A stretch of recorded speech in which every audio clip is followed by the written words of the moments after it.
Hi, we continue in 2 Samuel 11 today and complete this dark chapter of murder and cover-up between David and Joab of the murder of Uriah.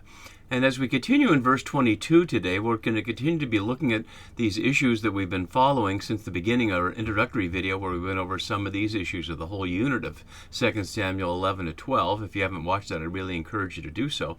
And we've been following through these issues here. And one of the overall themes that we looked at that Paulson gave us from the beginning of the chapter was that this whole chapter is a reflection and a meditation on the role of messengers. And we see that especially in our situation here today in this closing scene after Uriah is dispatched, which the text has little concern with. He just dies, has much more concern with how the message about that is portrayed.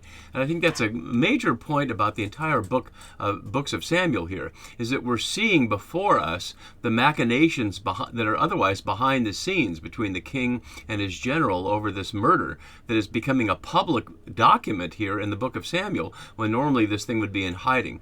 And what it's showing us so clearly, which normally is hidden over, is how the acts of kings and generals are conveyed to the public via messengers, whether that's nowadays through social media or influencers or whatever way you discover things about the world that we call news that are beyond your immediate experience. But in the ancient world, it had to be via the people the kings and generals trusted to put, as we would call it, the spin on it. And that's exactly what we're seeing here. We saw last time how Joab changed the actual situation of what David told him to do, where David said, isolate Uriah from the rest of the people, and Joab realized that if he did that, that would convey a message that everyone can see that David wanted Uriah killed. So instead, he sacrifices more innocent men to have Uriah killed in a group so that it isn't obvious that Uriah was being assassinated. Yet he names it in the message, as you can see on the left side of the screen, that he sends to the messenger with David, your servant Uriah the Hittite is dead.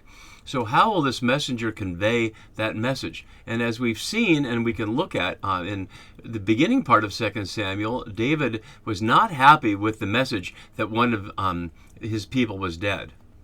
So let's look at this little passage from 2 Samuel 4, where David recalls the earlier event in verse 1, when the messenger comes to him here.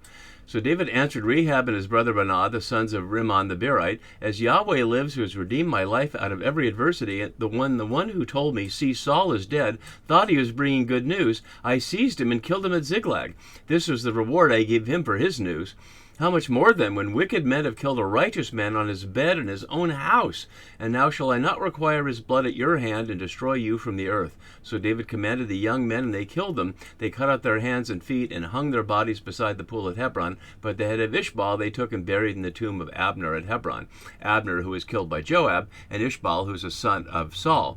So is David really upset about this? Having the son of Saul killed means he has one less rival. And yet notice the similarity with what didn't happen in this story. When wicked men killed a righteous man on his bed in his own house. On his bed in his own house is exactly where Uriah wouldn't go. If he had, he wouldn't have gotten killed. He could have been accused of the paternity of the son who will momentarily die, as we'll see in the next video or two.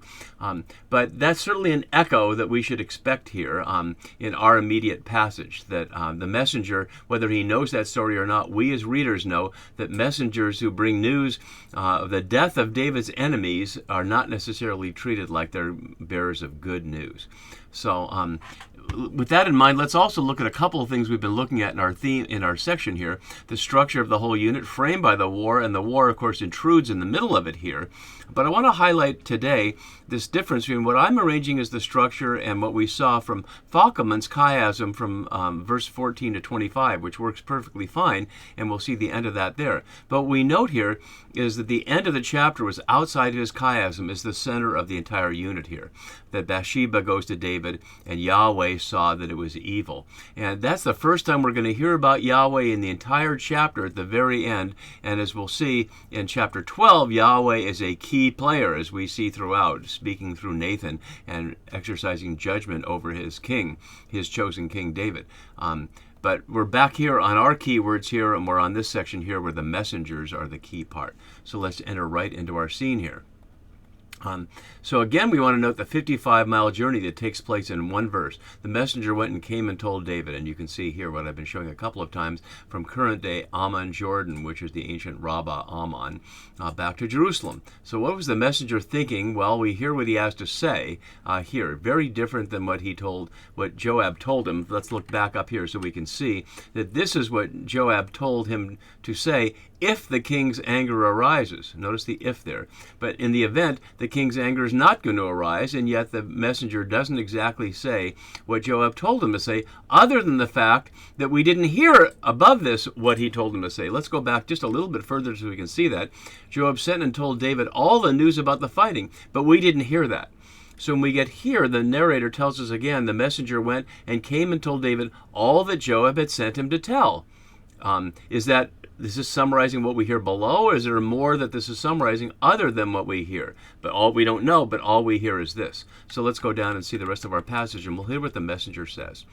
He says, the men gained an advantage over us. Of course, we know nothing about that. Is that true? Is that what Joab told him to say, even if it's not true? Or is he just making this up on his own here? The language below for gain an advantage means to excel or be mighty over. And the translation omits the key because, as Bodner suggests, a use of deliberately confused language that, quote, captures the dimension of nervousness in the messenger's voice.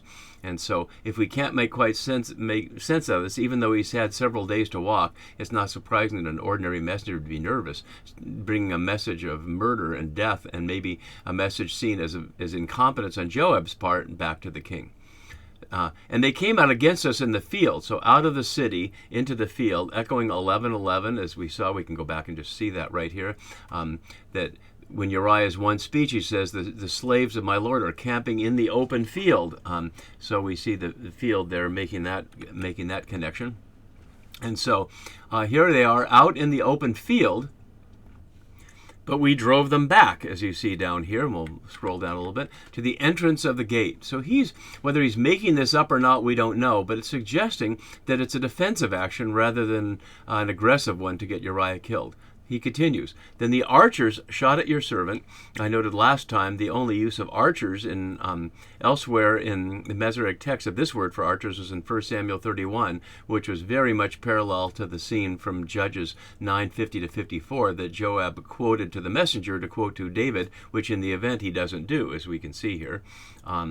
And shot at your servants, your slaves, from the wall. Some of the king's slaves are dead, and your servant Uriah the Hittite is dead also. Notice how he echoes Joab's message precisely there, but without all the business about the king's anger and going to the wall. So before the king can get angry, he says things he was only supposed to say if the king got angry. What does David say in response? He completely ignores the messenger altogether. He simply allows the messenger to be a cipher. So he doesn't take it out on the messenger. Obviously, the situation is very different than the one where we saw from 2 Samuel 4, where he criticizes the messengers for the killing people who were among David's people who are described as righteous. Uriah is certainly righteous too, in the sense that we know nothing wrong about him, and yet it's David who's responsible for it, not the messenger or anybody else. So he can't quite take it out on the messenger here, and he doesn't. So he says to the messenger, thus you shall say to Joab, a message which in the event we don't hear. We don't hear him go back there. So this is just for us. Do not let this matter, or literally this word, from the messenger's perspective, as Sternberg suggests, it is the matter of the military loss. From Joab's and David's perspective, it's the murder of Uriah, as well as the death of the other soldiers in order to carry out David's plan. So do not let this word be evil in your eyes. The translation of this matter trouble you covers over some important things, including the echo we can see on the right side of the screen, but it's evil in the eyes of Yahweh. So David says to Joab, don't let this be evil in your eyes, which is to say, don't think badly about me because of this. For the sword devours now one and one another, literally eats. As Halberstam and Holmes, writing from their political science perspective, note below, the distribution of violence along a chain of agents culminates in the perception that the instruments of violence have an autonomous agency of their own. David is here uttering an important truth that is nevertheless psychologically difficult to accept. That sense that the sword is just out there like the ark was in 1 Samuel and in 2 Samuel 6, traveling all by itself. as if the sword is just doing this thing and nothing you can do about it. Plainly, that's not how it goes, denying responsibility at all. But having done that, having suggested things just happen, press your attack on the city and overthrow it. Using a word only here in Samuel, and we'll see it happens in the event at the end of chapter 12, closing out our unit. And then it says, and encourage him or strengthen him. Now, how a messenger would want to strengthen a rock like Joab is hard to know, but we don't see that scene. Instead, the camera switches here back to Jerusalem. And they're in Jerusalem here, but away from the messenger going back to Joab and Rabbah here back to Jerusalem with called the woman of Uriah, not called Bathsheba and not called David's woman, which she's not yet, but the woman of Uriah. And she will continue to be called that in chapter 12, as we'll see. Nestler reads her mourning via trauma theory, knowing that while her voice is silenced in the text, her body speaks in the lamentation. Her voice is silenced in the text, but as I was noting in the introductory video and in the first video of the unit, we don't know that Bathsheba is just a passive victim of David's sexual aggression and whatever other use he wants to make of her. As far as we know, she may well see that becoming a woman of the king is an advantage to her, and we know nothing about her relationship with Uriah, who apparently didn't stop to visit her when he came back from the war. So we don't know exactly if she's been silenced or she's just choosing to be silenced, or if she's just silenced because the writer is not using her words here. So the woman of Uriah, here remaining that, as she's described in Matthew's genealogy of Jesus, heard that her husband was dead. Who does she hear it from? Does she hear it from David? Does she hear it from the messenger? We don't know exactly. And we find out in verse 27 that she's not with David. Notice how the narrator continually brings us information after the fact in order to allow us to be sit in a situation of ambiguity for a moment before we get it resolved. So he heard that her man was dead.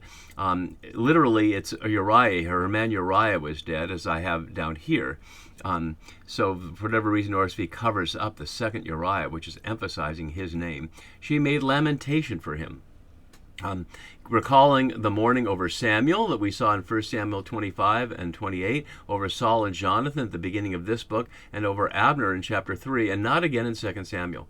As Zierler notes, she's the only woman in the entire Bible who is presented as the subject of this verb, to make lamentation. And yet David does not make lamentation. Some question the sincerity of her grief. Is this performance, like we see David often performing, as he does over Saul and Jonathan? He certainly cannot be very sad, really, about the death of Saul, who had been harassing him throughout the second half of the book of 1 Samuel. But Koenig suggests it does suggest genuine sorrow. But how do we know? The words are certainly ambiguous, and the behavior cannot be read. So it depends on whether we think she really had a relationship with Uriah that she's missing, or whether she's glad to be rid of him, and this is just the procedure she needs to engage in. We really cannot know. As my final note down below here has from Zimron, within the story and from the perspective of the characters who look to David, the circumstances of Uriah's death do not demand that David wash his hands of this death. The characters do not suspect him, and no one is considered responsible for the death. Accordingly, David does not perform any mourning rites. For the omniscient readers, however, the lack of mourning rites rings differently. The narrative unequivocally incriminates David for Uriah's death, which is designed to cover up another of David's sins. And so we get to this final verse of our chapter here, and we can ask whether this is parallel to Shechem at Genesis 34 of bringing the woman into his house. You can look back to that to see. When the mourning was over, Ha'avel here, and we see it two more times. Once fake mourning, when Absalom has the woman of Tekoa set up in verse 14 to draw David's attention to the rape of Tamar by his son Amnon. And then in chapter 19, when it's David himself who will mourn for the death of Absalom, part of the karmic, if you will, elements that recur against David that we'll see Nathan express in Yahweh's voice in the next chapter, that everything that David has done in secret will now come back to him before this very son and before all Israel, as we'll see in the next couple of videos.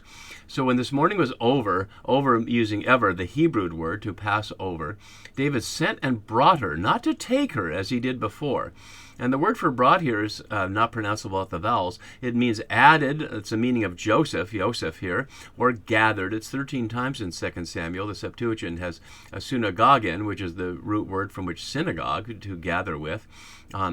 And my note has, it's only here in the Masoretic text that the word has a female object. So Bathsheba is a subject of two verbs here that are unusually connected with a woman. And note the Joseph connection, and we can see that back in Genesis 24 here. Yahweh has added to me another son that she named Joseph, that Rachel named Joseph. And there's an element of that among the many elements that connect David with the Joseph story, as I've been pointing out. And we'll point out more in the videos on the Joseph story in my Genesis series. So it brought her to his house, which is highlighting that in the time period of her pregnancy here, and during the time period of this act of getting rid of Uriah, she's still living in her own house, but not for very long. In fact, at the end of this verse, she's with David. So she brought her to his house, and she became his woman and bore him a son. And the entire rest of the pregnancy goes by in that part of the verse. It must be 6 months or so, and yet that happens. And yet the narrator adds this dark moment here. The thing or the word that David had done was evil in the eyes of Yahweh. If David told the messenger to tell Joab, let this not be evil in your eyes, but it is evil in the eyes of Yahweh. And we'll see how that's expressed in a fascinating parable that is at the very center of the story of David, and perhaps at the very center of the entire Deuteronomistic history. See you for that next time. Bye-bye.